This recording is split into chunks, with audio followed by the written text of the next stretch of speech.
Community, welcome back to another program here with my dear friend Nicole Holmes. Welcome to this program. Thank you, Roger. It's such a pleasure to be here. And for the first time since I've been in Mexico, it's been over 18 years, I'm doing something in English, That's my incredible. native That's language. incredible, and I really thank you for being here. And I think that is going to be very useful because there's a huge community that speak English and they want to know about you in your natural tongue, mother tongue language. And you are a true Girl Scout. How come you do all those things since you were a kid? Tell me something about it. Well, I'm very eager. I love to learn, and I have so many interests. Like I just love learning. I love learning new sports. I love learning new things about medicine, things about planes, motorbikes, absolutely everything. I just love learning. I just can't get enough information. And to give a little context, well, Nicole, right now, because he has done and he's still doing a lot of things, but right now is a great project that is about taking pictures in the medical field. Yes. Yes. In emergency rooms, with a lot of doctors, births, surgeries. This is great. How came up with this idea? Well, I have this fascination for medicine, and I used to work as a veterinary technician in Canada. So that's where it all started. And then here in Mexico, you know, I started learning photography, and I had a good friend that was a surgeon, and I asked him, "Hey, Najib, can I watch you in the OR?" And he's like, "Yeah, okay. Can I bring a camera?" He said, "Okay, yeah." And that's how it all started. Obviously, we have to get all the permissions and whatnot, but there was no problem. So that's how I started originally. And then one day I showed up at my school where I was learning photography, and I put up all these photos on a screen, bloody photos. They were doing a knee, putting in a new knee, right? Prótesis de rodilla. Yes. And so it's pretty scary when you see that surgery. And so I put them all up, and everybody's like, "Nicole, take those down. No. And then so I thought, okay, well, I see this as beauty. This is art. How can I show it to the rest of the world as art? And so I decided to go back the following week to the school and show the photos in a different way. And I showed them in black and white. I use a technique in the OR. I expose for that really, really strong light. Yeah. And so it gives me this really, really unique effect. And I get these great photos. They're just so interesting. Yeah, they're very interesting and truly art. I mean, yes. If you don't know at first glance, it's like, what is this, right? You have to look for it because it seems like a flower, or like it's very symmetric. It's great. Yes. I'm just so in love with what surgeons do in the OR, and I'm in love with my work. I just love it. I'm just so fortunate. And you can tell because when you print this love in your art, I think that you definitely can see it. So tell us about how come you are an ambassador for Nikon? How come?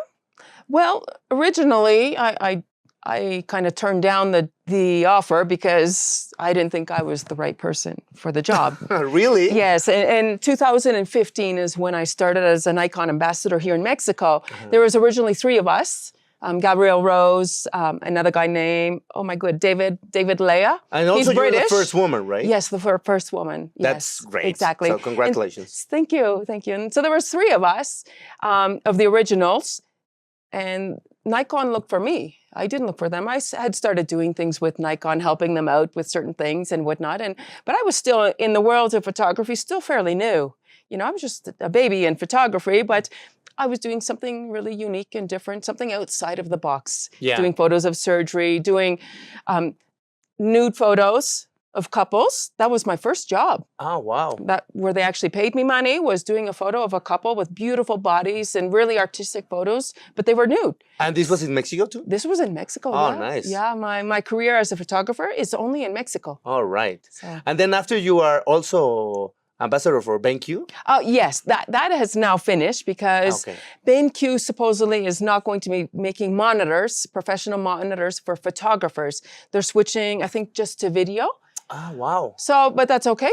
That was great. I had 3 or 4 years. I started doing stuff with BenQ in 2017. So one door closes and another door will open. Yeah, of course. And I think that you have a great attitude. We have the opportunity to know each other in very unique circumstance. Very unique circumstance. It was just, I told the story about your parents, you know, how we met. And, both of them were transplant patients. You know, one had a kidney transplant, the other had a liver transplant. Yes. What are the chances of, them showing up as the people that I'm going to be photographing, and then you showed up, and it was just amazing. Yeah, I think that is a miracle. Yes. A true miracle. Yes. I am thank you God all the time about it. And well, this is a great coincidence. Yes. And tell us about how is to be here in Mexico as a single Canadian, beautiful girl, and working with Mexicans. What is your experience? Because let's start off with I love Mexico. I thank you. I love the culture. The food, right? The food, yes, yes, except for the bugs that you guys eat. No, thank you. No. Chapulines, no. Yeah, there's no way those worms are going to get into my mouth. No way. And the grasshoppers or crickets, whatever they are. No, thank you. I prefer to eat beef over that. Thank you very much. And but anyways, my overall experience, well, it's been 18 years. Yeah, The time that I've been here says everything. The Mexico, as a photographer, there's snow, there's mountains, there's the Caribbean, there's the other ocean on the other side, there's volcanoes, yeah, exactly, deserts. Mexico has absolutely everything. It is a photographer's paradise. It's just absolutely amazing. So that's the good part about Mexico. The other part that is I'm a little bit afraid now that I've been here for so long. I know so much about the country. So sometimes I'm a little bit worried when I go with expensive equipment to places. And that part, the insecurity, is a little bit of an issue. But I always find a way to make things work. And if it's something with the government, then we always have people from the government there. Exactly, yeah. So there's always a way to work around things. And other things in Mexico, the people in general are absolutely wonderful, but it's so hard as a Canadian. When I say, or I invite you to my place to visit, that's it. I don't have to keep asking you 20 times. I asked you once and I'm being sincere. Would you like to come over and have dinner? Yes, okay. You come in and you have dinner. Here in Mexico, let's have dinner. But it never happens. Okay. It never, that's my experience. Or al ratito. Okay, when is al ratito? Or en 8 días. First of all, there's only 7 days in a week. Why do you say 8 in 1 week is 8 days? De hoy en 8. Exactly, hoy en 8. Why? There's only 7 days in a week. Yeah. So, things like that, when it's just really hard. When somebody says an hour, you said at 11 o'clock today? Okay, I'm here before 11. Yeah. I'm very, very punctual. Yeah, you're sharp. Yes. Actually, you got before here than I. Yes, I arrived before you, but that's okay. I prefer things like that than showing up late. For me, I'm embarrassed. If I'm late for something, I am extremely embarrassed. What about the punctuality of Mexicans? That's really difficult. I understand. Sometimes people take advantage of it, I think. Yeah. They say, there was a car accident, which was a lie. And they just say that because they were just late themselves. Yes. Just be clean, just be honest and transparent with people. And, you can feel it when people are not telling you the 100% truth. Yeah. Right? And so that's a little bit difficult for me because I'm very transparent. I'm like, okay, if I can go, I go. If I can't go, I just say, I'm sorry, I can't go. I'm sorry, I'm not going to make it. I won't. I don't say see. And I mean, no. And that's the only difficult thing. It's cultural, but it's... Yeah, it's cultural. And sometimes we don't see it so clear you guys. Yeah, it's like, okay, what's so hard about...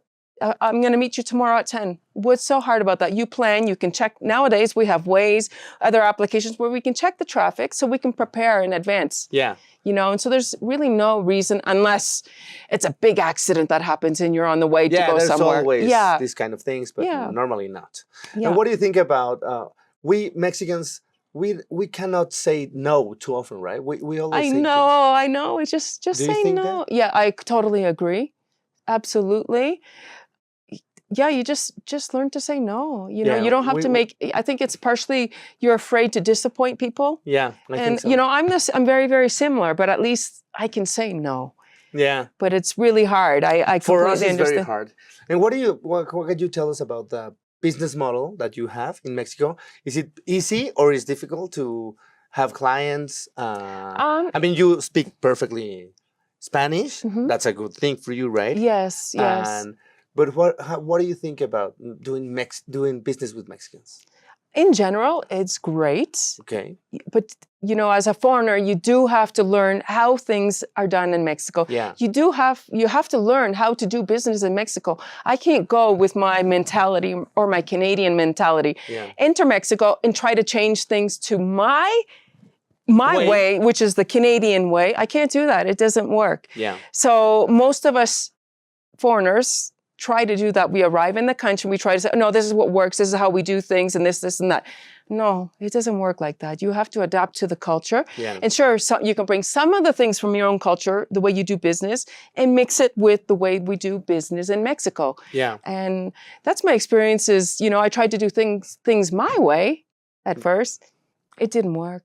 Of course. And so now I adapt to the Mexican way, and which is really important, is building relationships. Yeah, I think that everything is about connection, right? It's connections. Yeah, Mexico works if you know somebody, not to say that they're going to give you the job, but if you know somebody and you build that relationship with your customer, you build confidence, trust, and then they end up hiring you. And that's what happens to me. Yeah, and normally the client again hires you, right? Exactly. Yeah. Oh, And yes, then definitely. recommends you, and well, I think that is great because sometimes we cannot see us very well, like you. Yeah. And this is a good thing to know. Well, tell us about your fascination about extreme sports. Well, well, where is coming from then? That started when I was young because I was always into sports. I always loved, you know, I was like a. Did you play volleyball or basketball? Oh yeah, I played all the normal sports. Okay, yeah, normal, yeah. Oh yeah, I played That's boring. That's soccer or football. You guys say soccer. Soccer, you? Baseball, yes, of course, yeah. Oh, yeah. right. I even played on our Canadian team here in Mexico. We have within the embassies, we have teams, football teams. Okay. And I haven't played recently because I have some injuries, but we have a team. I play on the Canadian team. Okay. And we play against different embassies. It's great fun. But it's, no, I've done normal sports all my life, but I do have a resume of over 20 sports that I can do, can you do that? Yes, I can do that. I may not be the best, but if they say, can you stand up and go kite surfing? Yes, of course. Oh, yes? Yes. Oh, my God. I've tried. Now I used to do windsurf better than kite surf. Okay. But now they have wing foil, which is like the new generation of windsurf. It's amazing, you know. But I'm really basic, but I can stand up on the board and I can go, you know. So that's the most important thing. And as for water sports, I can do almost everything. I can dive. I can do, if you give me 2 skis, 1 ski, or a board, I'm going to go. I'm going to make sure I can do it. Oh, yes. But then you also got pictures from the ocean, right? And from... Yeah, no, not so much. I've done more because I'm a photographer. Yeah. And I do video sometimes, but I don't do it so much in the ocean. I do, but I've done it more for television. Okay. For example, the show El Gran Chapuzón, that was done by Televisa. I did underwater work for that show and other things in Mexico. Okay. But as far as extreme sports, paragliding, it was great. Paragliding. It was a great distraction for when I was getting a divorce. So it was wonderful. It was a way cathartic way to. Yeah, right? Yeah. So I learned how to fly, but mostly because I wanted to take photos. I remember when my first couple of flights, I didn't tell the instructor, but I had a camera hidden in my big jacket and he didn't see it. And then I launch and I'm in the air and he can see me moving. He's like, Nicole, what are you doing? And I never told him, keep your hands on los mandos, no? Because you were... Yeah, exactly. I was trying to get my camera out. But basically, I learned how to fly because I wanted to take photos from the air. Okay. And then a little bit later, I learned how to do powered paragliding. Yeah. which is a little easier because we fly closer to the ocean normally, and the air is much cleaner. It's much more stable, so I can take my hands off of my brakes or my commandos. Commandos, and I can, it's pretty stable, so I change a little thing. So, because there's torque from the engine, right? So I change something and I fly straight, get my camera out, and I start taking photos. Oh my God. It's just amazing, but I think it's amazing and crazy too. Oh yeah, definitely, definitely. But now I'm not flying as much as I used to. I've hardly flown in the last couple of years because I have injuries, and the last injury was I was skiing in France and broke a couple things and snow. Oh yes, yeah. You give me a board or skis and you got it. Bye bye. Yes. Tell me, who inspires you? Who inspires me? People that can do things that I can't do. Oh, no. Nice and difficult. Yeah, exactly. And if I, for example, I'm not the best businesswoman in the world. That's why I'm a starving artist, as we say in English, but I look at people and it's like, how do they do that? How do they sell their work? And it's just, that's what's hardest for me. As a photographer selling prints, yeah, I would prefer to give things away, but that doesn't pay the rent. So, I have to find a way that's a little more, that works better than what I'm doing now. Yeah. But as far as, I'm getting by and I'm happy and I have what I need.